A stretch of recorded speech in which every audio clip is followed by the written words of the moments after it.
Hello everyone, welcome back to my YouTube channel. My name is Kevin Saili, dan pada channel ini teman-teman akan menemukan informasi menarik seputaran technical analysis dari cryptocurrency. Jadi kalau misalnya kalian baru pertama kali nonton video di channel ini dan kalian suka dengan crypto atau suka dengan technical analysis, feel free to hit that subscribe button supaya teman-teman bisa berlangganan dan tetap mendapatkan informasi ketika saya mengupload video berikutnya. Nah, by the way teman-teman, pada hari ini saya pengen ngebahas beberapa token. Yang pertama itu BTC, kemudian saya pengen bahas BNB, lalu nanti saya pengen bahas XRP, dan juga mungkin either itu HOT atau Matic, ya depend ya, kita lihat dulu waktunya teman-teman. By the way, pada pergerakan kali ini saya pengen bahas tentang Bitcoin ya, terutama pada video ini saya pengen bahas tentang Bitcoin dulu. Kita ngelihat Bitcoin mengalami penguatan yang sangat signifikan, di mana kita di sini akan coba mengukur dan sejauh mana kita bisa nemuin si Bitcoin itu berhadapan dengan resistance atau support yang berikutnya. Jadi teman-teman akan saya infokan melalui video ini. Tanpa berlama-lama, langsung aja kita masuk ke konten videonya. Sebelum saya bahas, saya pengen kasih lihat teman-teman dulu ini ya, teman-teman. Jadi sekitar tanggal 12 Juni itu saya nge-update tentang CV formation ini atau penguatan yang terakhir. Saya memang expect sih sudah terjadi gitu teman-teman ya. Dimana di sini kita expect si market itu memang kemungkinan akan retest sampai kisaran level kotak kuning ini teman-teman. Yang manakala saat ini sudah terjadi dan sudah terkonfirmasi dia bermain dan tertahan di level tersebut gitu. Nah, saya pengen kasih tahu ke teman-teman biar ini jadi pembelajaran untuk teman-teman juga, gimana caranya kita bisa ngukur hal tersebut gitu ya. Pertama, teman-teman, kita ngelihat ini adalah pergerakan V formation yang saya sampaikan pada waktu video lalu gitu ya, dimana dia mengalami penurunan yang secara signifikan setelah dia breakout level support yang berada di kisaran area ini. Lalu dia kembali merebound dengan speed atau dengan volume yang cukup besar. Nah, sebenarnya V formation ini menandakan bahwa memang si buyer itu atau si bisa dibilang ya either itu siapapun lah ya, buyer atau bullish atau ya itulah ya teman-teman yang melakukan transaksi buy itu memang menghold level ini berarti teman-teman. Sehingga dari sini kita bisa lihat si market itu rebound sangat kencang gitu, dan sekarang dia berpotensi di atas level support yang ini yang ada di sini teman-teman ya. Jadi kenapa saya bilang either itu di atas level ini ya atau di garis merah yang ini yang pertama atau yang kedua gitu. Karena ya balik lagi teman-teman, kita bisa ngelihat dari sini bahwa di sini adalah resistance-nya dan di sini adalah level support-nya teman-teman ya. Nah, itulah yang menjadi patokan kita sebelum akhirnya kita bisa ngelihat benar-benar si V formation ini terkonfirmasi bermain di dalam time frame 4 jam ini teman-teman. Oke? Nah, berikutnya saya pengen bahas juga ke teman-teman kenapa si Bitcoin hari ini bisa rebound sangat kencang teman-teman. Ini sebenarnya udah kita bahas berkali-kali ya di video yang terakhir teman-teman. Oke, di video yang terakhir itu saya bahas berkali-kali soal di Bitcoin itu saya bahas tentang Bitcoin logarithmic teman-teman. Di mana Bitcoin logarithmic ini pada saat ini level Fibonacci 38,2% itu sudah berhasil dikonfirmasi dan close pada penutupan mingguan kemarin teman-teman. Tepatnya jam 7 tadi pagi di hari Senin ya. Lalu apa yang terjadi kalau misalnya kita berhasil close di atas level ini? Berarti pertama, Fibonacci 38,2% di kisaran 36.500 ini menjadi level support yang penting bagi Bitcoin, teman-teman. Oke, bisa dilihat dari sini sebagai contohnya. Pertama, ketika kita terjadi resistance atau support di sini ya, setelah berhasil ditembus, dia retest, akhirnya dia terbang, teman-teman. Ya, kalau misalnya dia gagal, kondisinya maka kayak gini, teman-teman, dia drop. Kalau misalnya gagal, sama kayak gini, teman-teman. Ya, selain daripada itu, ini juga menjadi level yang kita antisipasi ketika dia sempat breakout, terus dia balik turun, dia retest level 38,2% ini, dan lihat apa yang terjadi teman-teman ya, Bitcoin price surge dan up gitu. Selain daripada itu, kita berpotensi ngelihat level ini menjadi level bottomnya dia gitu. Kenapa? Nah, ini yang cukup menarik juga teman-teman. Bitcoin dominance saya sebelumnya sempat bahas dan saya expect dia itu ngebentuk semacam symmetrical triangle ya teman-teman. Yang ternyata saya salah kaprah teman-teman ya.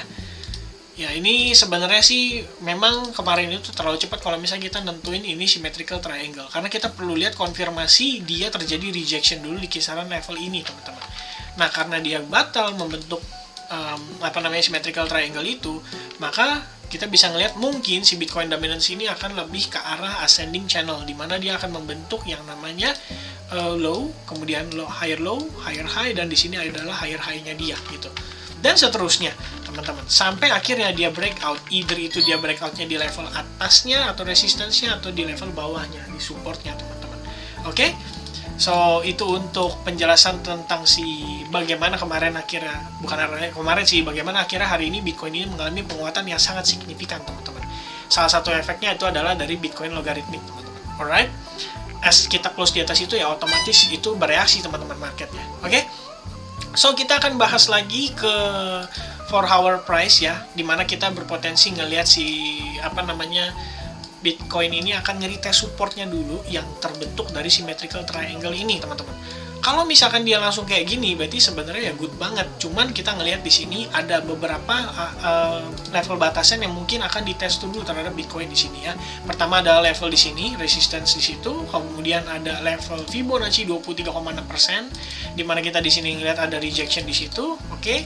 Lalu kalau misalkan dari time frame daily, kita bisa lihat juga teman-teman bahwa saat ini kita itu berada dekat dengan exponential moving average yang 34, teman-teman.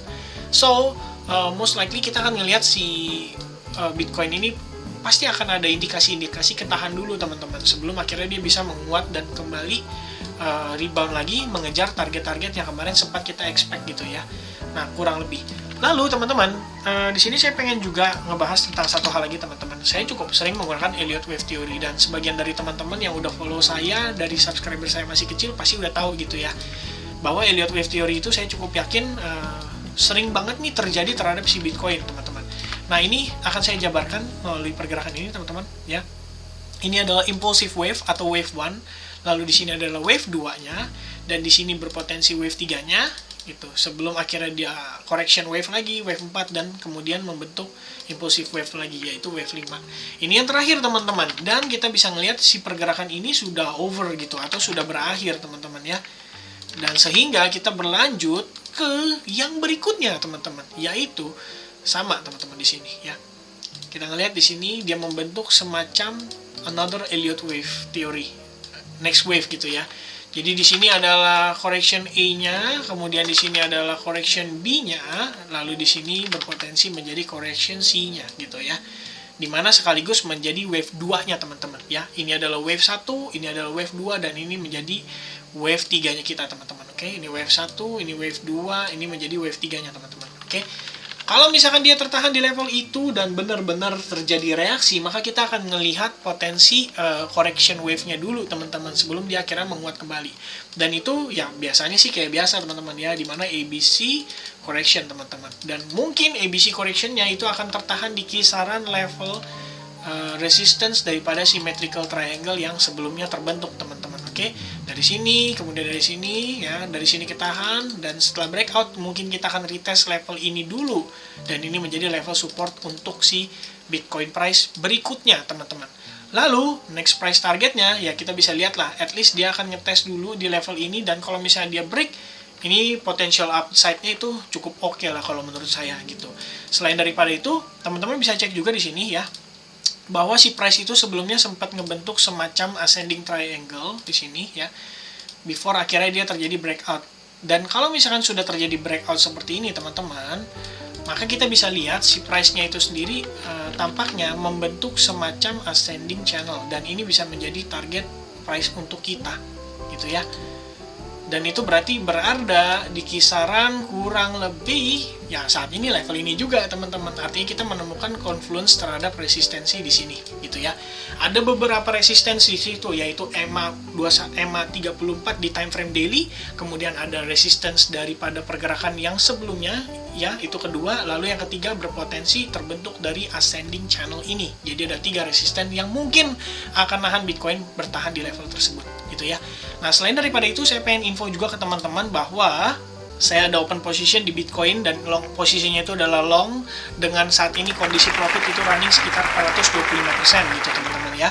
Nah, yang menarik adalah gimana cara saya menentukan posisi tersebut gitu.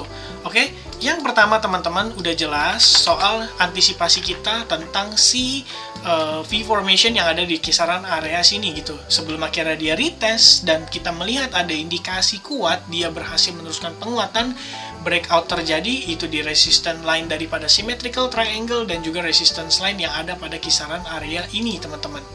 Oke, Oke, yang ada di kisaran area sini, teman-teman. Setelah breakout terjadi, closing di atas level tersebut dari time frame 4 jam, nah disitulah akhirnya saya menentukan untuk entry long position dengan stop loss di kisaran ya di bawah symmetrical triangle, sehingga kalau misalkan dia retest kita masih aman, teman-teman, dan dengan target price yang otomatis ya kita mau cari target long sepanjang-panjangnya sampai kita ngelihat oh ternyata ada indikasi untuk berbalik arah lagi.